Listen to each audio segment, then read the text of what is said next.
Hey everybody, Garry Adelman, American Battlefield Trust, and here we are about 2/3 of a mile west of Gettysburg. The Chambersburg Pike is directly behind the camera, and the railroad cut is right behind me, one of a couple of railroad cuts at Gettysburg. Here's the important part. Gettysburg was an up-and-coming town, 2,400 people or so at the time. Remember, Los Angeles only has 4,000 at the time, so go Gettysburg. It's got gas lighting, it's got several churches, it's got several banks, it's got 2 educational institutes of higher learning, and the railroad had already come to town. The railroad had not only come to town, but they wanted it to go further. But this is an incredibly expensive and costly, I guess that's redundant, endeavor, and speculative endeavor. And they want to extend it back out from town to points west, okay? So they already laid the railroad beds, and they already made cuts through the ridges, such as this one right here, but they didn't have any iron or rails or anything. So the train doesn't go this far.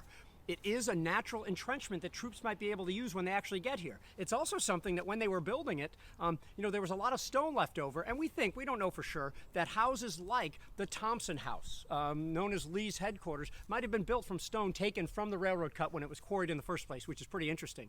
We, of course, know the railroad cut because of the terrible fighting that's going to take place around here. So I'm going to bring up Kris White, our senior education manager here, who's going to start talking about some of the many actions around the railroad cut. Kris?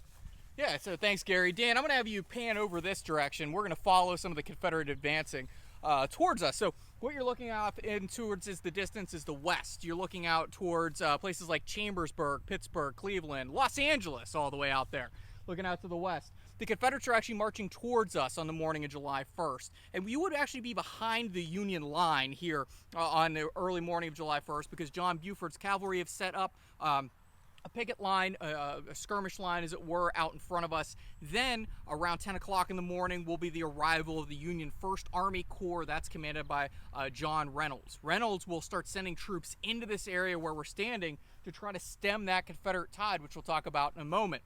Reynolds will send a battery, the 2nd Maine Battery, out in front, and they're basically a forlorn hope. They're placed out on the next ridge behind me where you might see John Reynolds' statue. They're set up there to try to slow down these Confederates, buy time for the Union infantry, who are double-quicking. That's a slow jog towards where we're standing. Now up here, the first infantry to arrive, contrary to popular belief, is not the Iron Brigade. It will be a brigade led by Lysander Cutler, a crusty old veteran who is going to deploy men on the north side of a railroad cut and the south side of it. Where we're standing, we would have 2 New York regiments, the 95th and the 14th Brooklyn.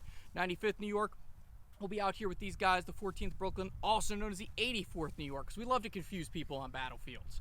So as they're out here, they're going to start to battle with some Confederates to the west. Then more Union soldiers, Dan will pan off in this direction, will start to arrive north of this impressive railroad cut. Arriving to the north will be the rest of Lysander Cutler's brigade, the 56th Pennsylvania, the 76th New York, and the 147th New York. As they come up onto the field, William Hoffman, who's in charge of the 56th Pennsylvania, will look at his staff officer, look across the fields that you really can't see behind me, and ask if that is the enemy. He is told that it is. He is going to order his men ready at the right oblique, meaning aim at about a 45-degree angle to the right, fire. And he fires the first organized volley for the Union Army here at Gettysburg. Over the next 20 or so minutes, the 147th New York will start to arrive, and they'll actually push too far forward of their support. This is a new regiment. They're known as the Oswego Regiment, but they've been ravaged by disease prior to coming to Gettysburg, so their numbers have been dwindled, even though this is one of their first actions in the war. They're going to go up against a massive brigade led by Joseph Davis. Yeah, you might know the last name Davis. The president of the Confederacy, that's Jefferson Davis. Nepotism is alive and well in the Confederate Army, and one of his relatives is here leading a brigade at Gettysburg. These men will be North Carolinians and Mississippians. So behind me will be the 55th North Carolina. These guys are going to have about 640 men in their regiment. They're going to outnumber 2 of Cutler's regiments combined. That's how many guys are out on this line. The average regiment size for the Union is about 330 here at Gettysburg. So this is a massive regiment. 55th's coming forward, and their colonel, a guy named John Connolly, will go down in a heap. He's wounded. His second in command, Alfred Below, will run up to him and ask him if he's okay. He says, "Don't mind me, just keep ahead of the Mississippians." So there's some good inter-unit rivalries going on. Eventually, they're going to decide, these Confederates, and they're going to decide that they can outflank these Union soldiers. And what they're going to try to do is to work their way around the right end of their line, and that's exactly what happens. The 147th New York is in peril to the north. A word goes across this railroad cut, get out of Dodge. You guys are in a lot of trouble. but it's Francis Miller, their colonel, is about to pull them off the field. He's shot, wounded, can't deliver that order. The next man in line is finally going to get the order to get them off the field, his second in command, and as they do so, basically it's going to be a double quick run to the rear, because they're going to be almost all captured in mass by these Mississippians and these Tar Heels coming up into this area. More help will be needed, and that help will come in the form of the 6th Wisconsin, the 84th New York, and the 95th New York. Gary? That's great. Thanks, Kris, for that great summary. So let me say a couple of things. On the last video and on this one, we used the word oblique, and Kris called it at a 45-degree angle. Stay there for a second, Dan. So if I am going to go on the oblique, it means the regiment is going to turn 45 degrees and go that way. They're going to stay in line. That is not to be confused with the wheel, where it goes like this, where the people where my hand is over here, they are sprinting, and the people here are kind of running, and the people here are walking slowly, and these people are hardly moving. That's the wheel, a very difficult to accomplish maneuver. Secondly, I wanted to say, what did I want to say again? I wanted to say that, this is a particularly intense moment here, right? So you've got the 2nd Mississippi in this cut behind me and a little further. You've got the 55th North Carolina swinging in here. And in the meantime, the Union Army is still kind of over there. This is a bad situation for the Union Army at this point. And that is when, we've got to turn around and show the memorial here. And we can see the 84th New York or the 14th Brooklyn or the 14th New York State Militia, depending on what you want to call it. Sorry about some of the glare that you might have here, but come on in, Dan. I wanted to point out something here, because it says right on the monument, right here, on this spot, okay? The Gettysburg and most battlefield monuments are here because of what happened here, okay? They're different than other monuments. Battlefield monuments show what happened at a particular place, and what happened here is forever tied to what happened at that time. So the 14th Brooklyn is sort of charging up here to try to get toward this railroad cut, and I'm going to show you the cut in a second. You really have to see how deep it is. And the 6th Wisconsin, imagine this bridge wasn't here. They're over on the right there. And these two units, probably with the Wisconsin soldiers in front, are charging up, trying to get at some of the Mississippi troops who had taken position in the cut. Now, the Mississippians aren't here. Here it would be a terrible position, because look, I don't even know how well it's going to come in on camera. Don't fall in, Dan the man, behind the camera. But that is a deep railroad cut. You do not sit in that cut and fire out the top of it. But a little bit behind me here, it's a lot lower, and we might go over and get a quick view of it over here. You're going to have the Mississippi troops occupying a lower spot on the cut. This is a modern bridge. There goes Dan. Check him out. And you can just, we don't have to go in, but you can just see there that it's a considerably lower. And you've got the Mississippi men over there. You've got them planting the flag in the edge of the cut. That is on the right side of the cut. And then you have, it looks like Dan's going all the way through. And then you have the 6th Wisconsin charging here. So let's just continue our movement here.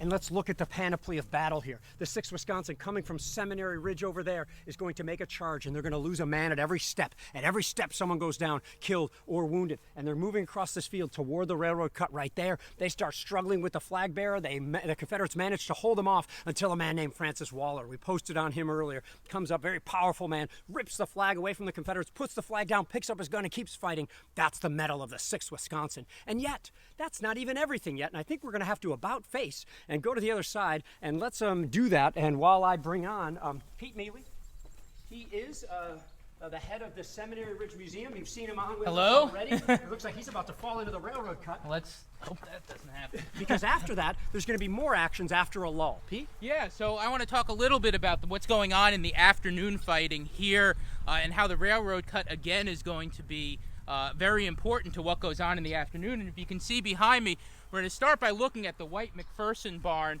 off in the distance there. Around that barn is going to be the position of the Bucktail Brigade under Roy Stone, the 2nd Bucktail Brigade, the 149th, 143rd, 149th, and 150th Pennsylvania Volunteers. And after the lull in the fighting on July 1st, after all this action that Garry and Kris talked about, the Bucktail Brigade is going to set up kind of in an L fashion, with the apex kind of at the corner where you see that yellow truck over there right now. And they are going to be in one of the hottest positions on the battlefield, because they are going to be receiving artillery fire both from the west and also from the north as Robert Rhodes' division comes down. And as the day goes on and Robert Rhodes' division begins to attack, the infantry begins to attack, they're going to have to face some of the North Carolinians of Junius Daniels' brigade. And Junius Daniels' brigade, really large North Carolina brigade, is going to spread and sort of get broken up as they come across the field to the north of the railroad cut. And a few of the regiments are going to come and try to get across the railroad cut behind the 14th Brooklyn Monument, and are going to face the men of the 149th Pennsylvania, those bucktail men. And 3 times the North Carolinians are going to try to come across that railroad cut, and 3 times the men of the 149th Pennsylvania are going to drive them back across the railroad cut, defending that position. And the veterans of the 149th would like you to know that they did not get pushed off their position at the McPherson Barn. They had to retreat as the rest of the First Corps line pulled off. At the end of the day, the fighting gets way too heavy by 3 or 4 o'clock in the afternoon, and as the First Corps line pulls off, they have to pull back, and they're going to take up position on along the where the Chambersburg Pike and today's Seminary Ridge Road meet, but not after taking severe casualties and driving Junius Daniels' brigade back towards the other side. And Daniels' brigade, of course, is going to eventually come and attack east-west towards the end of the day. Okay, good. And let me just say, thanks, Pete. I don't know if you talked about it. I was going to have you up here to try to do your best Ben Crippen. Who's Ben I was going to do. Yes. So let me stand behind you. So Ben Crippen is a guy who's shaking his fist at the Confederates, and it's on the monument in the distance over my shoulder over there, 143rd Pennsylvania. And the Confederates are coming toward him, and there he is shaking his fist at the Confederate, and his visage is actually on the memorial to the 143rd PA. So I'm going to turn it back over to Kris White, who's going to take us home over here. So Dan, go check out Kris over there and see what he has to say. So we talk a lot about John Reynolds on this battlefield. We talk a lot about John Buford. But Dan, I want to point out the 1st Division commander of the 1st Army Corps, and that's a guy standing up on top of this pedestal behind me across the railroad cut, and his name is James Wadsworth. Wadsworth is in his mid-50s here at Gettysburg. He is not militarily trained, but he comes from a very wealthy family from Geneseo, New York.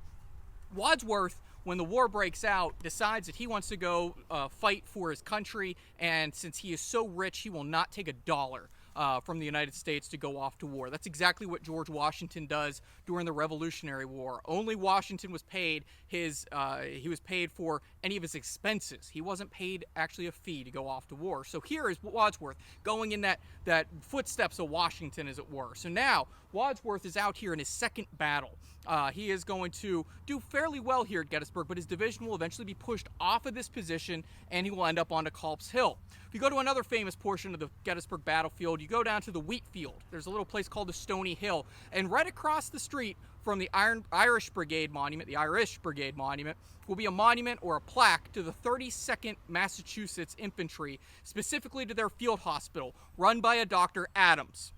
In May of 1864, Wadsworth will be mortally wounded at the Battle of the Wilderness. He'll be taken to a Confederate field hospital where he comes across a major at the time, Major Adams. He was the same man who ran the field hospital, the 32nd Massachusetts, here at Gettysburg. A trained doctor, he will tend to him in his final days, as will a local named Patrick McCracken.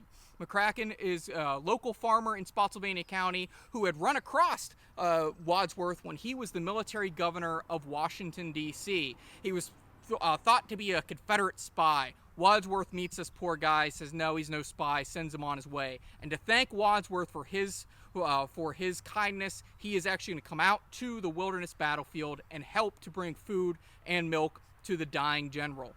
He will eventually bury Wadsworth on his farm and help McCracken to get Wadsworth's body sent back to New York to Mrs. Wadsworth, who eventually sends a sizable amount of money. We don't know how much, but so sizable that McCracken and his brother are able to open a dry goods store in the Fredericksburg area. But Wadsworth is just one of the many officers that would serve out here. On the Confederate side, I talked about John Connolly earlier, the commander of the 55th North Carolina. Connolly's wounded out here on the battlefield. He'll become a Union prisoner, but after the war, he'll move to Virginia, where he becomes a state senator. He'll in fact be the youngest state senator ever elected in the state of Virginia. And in 1870, he will actually survive the tragedy that takes place at the State House whenever the Capitol Dome and Gallery actually collapse in. and over 200 people are injured in that incident. So you have men out here who will, before the war, be prominent, after the war will be prominent, and they're going to be meeting out here on the battlefield at Gettysburg. And these are just some of the stories of the 165,000 men who would struggle here at Gettysburg, and that doesn't even include the 2,400 plus civilians who lived in this area. So we encourage you to check out the Seminary Ridge Museum, check out their website, go over to battlefields.org, learn more about what we do, and we hope that we share this video with your friends, with your family, and we hope you'll continue to watch our coverage of the 157th anniversary of the Battle of Gettysburg here at the American Battlefield Trust. Thank you for watching, and thank you for supporting battlefield preservation.